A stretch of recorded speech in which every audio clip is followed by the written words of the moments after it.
Kamu turun sebagai kepala dinas ke sekolah, cek sekolah berantakan, UPTD tidak berfungsi, sistem rekrutmen kerja online belum berjalan, laporannya iya aja di depan umum, fakta di lapangannya belum. Suka dari Bapak tuh kalau sama pejabat, Bapak tegas dan galak, to the point. Tapi kalau sama rakyat kecil, Bapak lemah lembut dan selalu memahami kesulitan rakyatnya. Love you Bapak. Susah sekali nyari pemimpin yang benar ya. Itu teman-teman sedikit ya yang mana masyarakat menanggapi Kang Deddy Mulyadi. Nah, konsepsi, jadi Anda tuh pendidikan tauhid, pendidikan tuh sama. Biologi itu ya tauhid, fisika itu ya tauhid. Nah, ini dari sini. Nah, dari sini sebutlah papat kalimat tunggal. Papat kalimat tunggal itu manusia yang bersenyawa dengan ini. Kita pasti ngomongin. Assalamualaikum warahmatullahi wabarakatuh. Pidato Kang Deddy ngaji di depan para menteri. Mungkin Prabowo, para ustadz semuanya terkejut melihat pidato Kang Deddy Mulyadi ini. Bukan cuma itu aja teman-teman. Kang Deddy tegas kepada para pejabat yang mana enggan mengecek ke lapangan teman-teman, kinerjanya seperti apa. Dan Kang Deddy tadi sampai emosi teman-teman karena laporannya baik, oke, tapi di lapangannya tuh kosong, nihil teman-teman. Coba kita simak dulu ya. Nanti kita juga menyimak pidato Kang Deddy Mulyadi ngaji. Begitu luar biasa. Belum belajar ngarang dengan saya. Enggak. Saya di grup itu ada anak yang nge-share foto dia pakai seragam. Enggak bisa, ibu punya data nggak sekolahnya? Iya belum. Kalau Ya sudah dikatakan belum. Iya. Sudah. Berarti dari mulai dinas pendidikan provinsi sampai ini bohong semua. Tapi datanya udah masuk Pak ke BYD. Cara ngomongnya tidak meyakinkan. Nggak bisa begini. Kerja saya bukan begitu, ngomongnya udah Pak sekian karena saya ngomong di tahun yang lalu. Artinya ini ngomong doang nih, saya telepon kepala dinas pendidikan.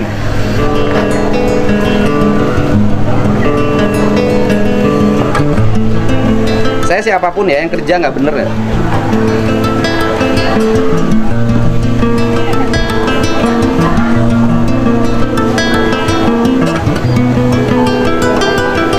Kamu turun sebagai kepala dinas ke sekolah, cek sekolah berantakan, UPTD tidak berfungsi, sistem rekrutmen kerja online belum berjalan, laporannya iya aja di depan umum, fakta di lapangannya belum.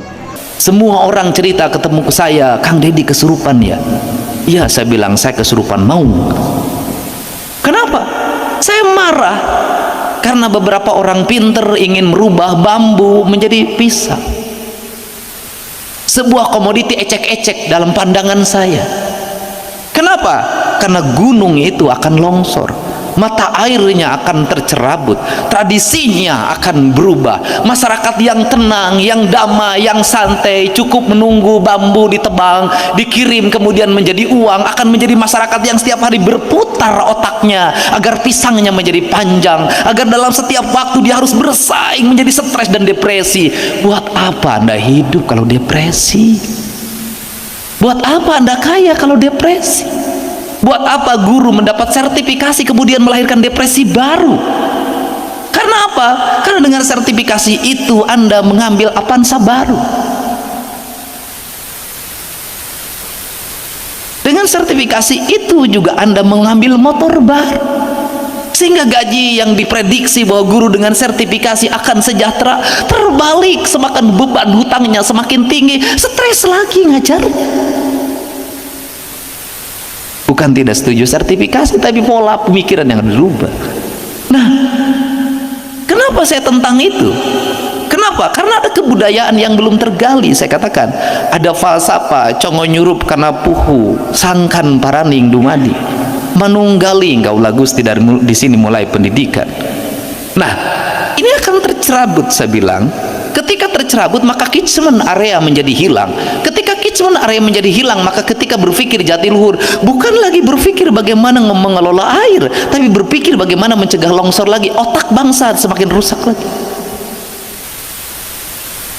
Kalau manusia Indonesia seutuhnya, maka saya dulu waktu pertama jadi bupati itu langsung lahir sebuah pikiran pembangunan berkarakter yang saya kampanyekan ketika saya wakil bupati tahun 2003. Saya sudah menggagas tentang pembangunan berkarakter. Gak ada yang waktu itu. hari ini dipakai pendidikan berkarakter, padahal mereka harus bayar lesain ke saya itu. Pendidikan pembangunan berkarakter, apa itu? Saya katakan pembangunan berkarakter adalah mewujudkan manusia Indonesia secara paripurna. Bukunya apa? Tahun 77 Nur Khalid Majid nulis buku Keislaman, Kemodernan, Ke-Indonesia. Islam, modern Indonesia. Saya turunkan, terjemahkan pada lebih rendah lagi, kesundaan. Ketika kesundaan diturunkan lagi pada lebih rendah lagi, kamu orang mana? Orang Gurudugkah? Orang Campakakah? Orang Sukasarikah? Orang Jatiluhurkah? Orang Maniiskah? Maka Anda itu papat kalimat tunggal, maka Anda bersatu bersenyawa dengan di mana Anda dilahirkan di situ. Ada 4 komponen dasar saya bilang secara material, yaitu tanah, air, udara, matahari. Orang Bali merumuskan itu dengan 4 warna. Tanah warnanya hitam, air warnanya putih, udara warnanya kuning, matahari warnanya api, warnanya merah. Maka 4 warna itu ketika bersatu, maka dia menjadi makhluk. Tak ada kehidupan tanpa satu unsur ini hilang. Tak ada kehidupan kalau tak ada air. Tak ada kehidupan, tak ada udara. Tak ada kehidupan, tak ada matahari. Tak ada kehidupan, tak ada tanah. Tak ada. Karena tak ada, ini harus ada. Ketika ada, agar hidup maka harus bersenyawa. Maka falsafah Sunda Siliwangi. Apa itu? Silih asa, silih asih, silih asu. Kalimatnya, nu jauh urang deketkeun, geus geuleut urang layutkeun, geus layut urang paheutkeun, geus paheut silih wangikeun. Apa falsafah hidupnya? Yaitu manusia adalah makhluk sosial yang satu sama lain itu saling membutuhkan. Falsafah tauhidnya orang Timur, tauhidnya orang Sunda. Nanti Anda baru ngomong Islam belakangan, kan nanti saya salah tafsir. Nah, itu di situ prinsip pembangunan adalah itu. Tidak belium kontra omnos, tidak falsafah barat di mana manusia adalah penakluk alam. Bukan, falsafah timur adalah manusia itu bersenyawa dengan alam, bersama alam. Anda di sekolah sudah mengajarkan pendidikan kekafiran. Kita ini gagal, ngaku Islam gagal. Nggak ada, Islam itu saling bunuh, nggak ada. Islam itu hayat, hidup dan menghidupkan. Sunda itu hidup dan menghidupkan. Siliwangi itu silih asa, silih asih, silih. Pertanyaan saya, di mana letak pertentangannya? Jangan-jangan tiap hari orang bicara syar'i, sesungguhnya perilaku hidupnya bertentangan dengan kaidah Islam itu sendiri. Ini dari falsafah dasar ini lahir pendidikan lingkungan. Ini bersatu, bersenyawa, nggak boleh saling membunuh, nggak boleh, harus hidup dan menghidupkan. Nggak perlu lagi material impor, cukup di sini. Di situ itu dari sisi arsitektur. Semestinya negara melahirkan sekolah yang berarsitektur lokal wisdom, yang dia hidup. Orang Sukasari tumbuhnya bambu, maka sekolahnya sekolah bambu. Arsitekturnya semua dari bambu. Lihat mataharinya berapa derajat dia kalau panas, kalau tenggelam berapa derajat. Meletakkan sekolahnya di mana, maka di situ sekolah tuh hidup, jendelanya hidup, pintunya hidup, semua hidup dan menghidupkan. Lahir impres, lahir arsitektur asal-asalan, di dalamnya mematikan. Nggak ada Islam di situ, kagak ada. Sekolah yang nggak ada jendelanya, nggak ada Islamnya. Sekolah yang dikunci pakai kasa, nggak ada Islamnya, nggak ada Allahnya di situ. Kenapa? Anda yang ada adalah kematian. Ini kan kita sini aja udah gagal. Jadi kalau ngomong pendidikan paripurna dari sini. Nah, nanti saya selalu ngomong guru bukan buku, guru lepas buku, guru lepas buku, guru lepas buku. Saya dari dulu ngomongin gitu. Gurulah penentu kedaulatan murid, gurulah penentu martabat murid, gurulah penentu kelulusan murid. Maka guru tidak boleh diintervensi oleh apapun.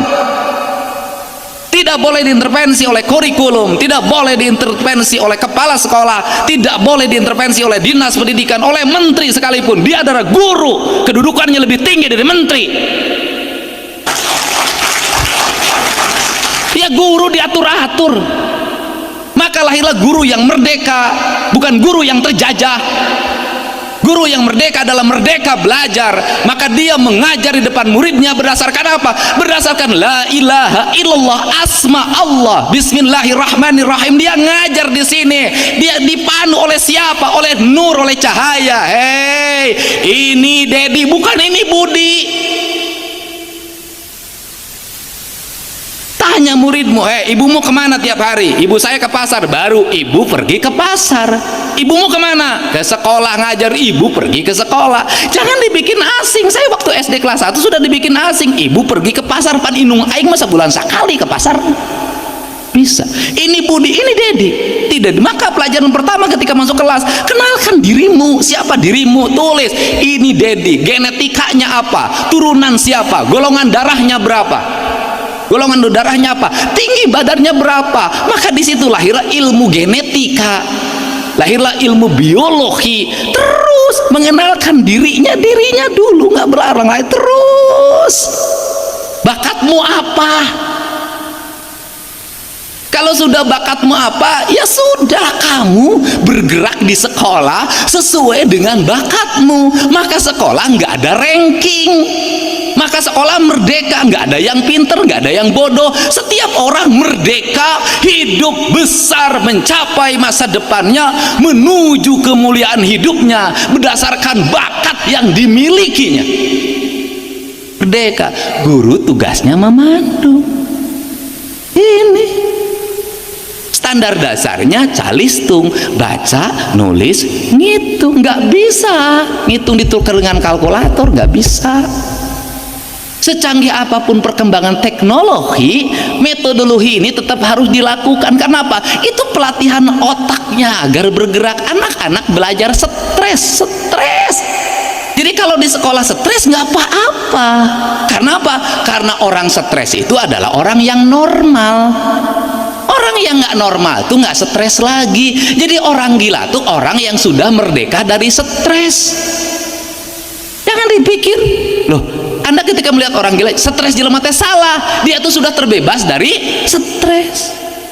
Tugas manusia itu apa? Mengelola stres. Karena hidup itu dari masalah ke masalah. Tugas manusia itu mengelola pikiran, mengelola masalah. Maka masalah menjadi kekuatan. Maka dalam ilmu matematika, negatif kali negatif positif. Masalah dikali masalah keberhasilan.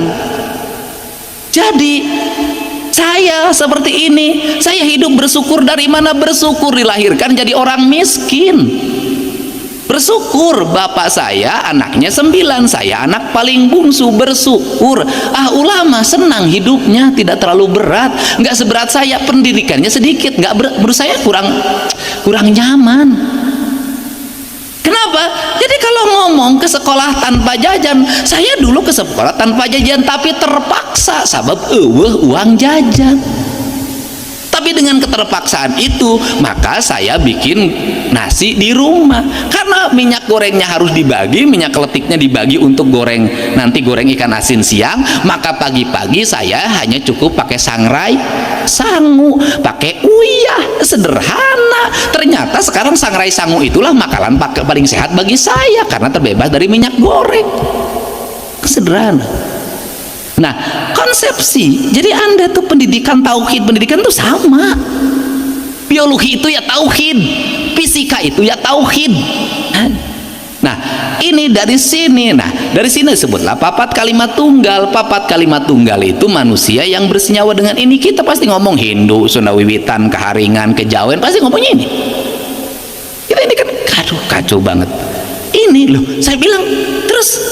Orang makanya orang Nusantara itu sudah monoteisme dari dulu, udah monoteisme. Anda bayangin orang Sunda apalagi sudah monoteisme, apalagi orang Sunda, ya Allah ya Rabbi, panggil nama Tuhan aja nggak berani. Kenapa orang Sunda nggak berani? Itu sopan. Kenapa itu sopan? Nyebut ngaran bapak wae teu meunang, ngomong nyebut ngaran Gusti. Orang Sunda loh. Sok Dedi nyebut ngaran bapak Dedi wani teu? Henteu. Ngomongnya Gusti. Wani. Teu kudu diucap-ucap. teu kudu diengap-engap da Gusti Makawasa. Kan kita terlalu berani menyebut nama Allah setiap waktu. Allah, tapi kasumpah ge make Allah 7.000 kali bohongna. Ini beda. Nah, karena ini Tuhan, maka manusia itu sudah hidup pada wilayah. Karena dia sudah hidup pada wilayahnya, maka dalam monoteisme ini, dalam tauhid ini tidak dikenal ekspansi. Makanya saya bilang orang Sunda itu tidak ekspansi, tidak menjajah. Dia tidak merebut wilayah orang. Kenapa? Karena sudah dididik dalam pendidikan pada leluhurnya, dia sudah hidup pada wilayah yang ditempatinya. Kebetulan subur tempatnya. Nah ini, karena ini papat kalimat tunggal, maka lahirlah persenyawaan. Karena persenyawaan itu maka Amin teman-teman, tadi kita sudah menyimak pidato dari Gubernur Jawa Barat Kang Deddy Mulyadi. Kang Deddy begitu tegas kepada para pejabat, para pemerintah yang mana enggan mengecek ke bawah seperti apa, ya, apakah sudah sesuai dengan aturan, sesuai dengan perintah. Ya, Kang Deddy tegas sekali kepada para pemerintah, para pejabat, ya. Dan tadi pun warga banyak berkomentar bahwa sosok seperti Kang Deddy merupakan sosok yang langka, ya, pejabat pemimpin yang benar-benar lemah lembut kepada rakyat kecil tapi keras kepada para pejabat, ya. Itulah Kang Deddy Mulyadi. Masyarakat pun sempat berkomentar seperti itu, ya teman-teman, dan ini fakta benar di lapangnya seperti itu. Dan Kang Deddy yang mengingatkan kepada para pejabat agar tolong di cross check kinerjanya seperti apa, tolong dipantau kinerjanya seperti apa, apakah di lapangan sudah sesuai ataupun masih nihil, nol, cuman laporan oke aja seperti itu, ya teman-teman. Oke, terima kasih, sampai jumpa di video. Assalamualaikum warahmatullahi wabarakatuh.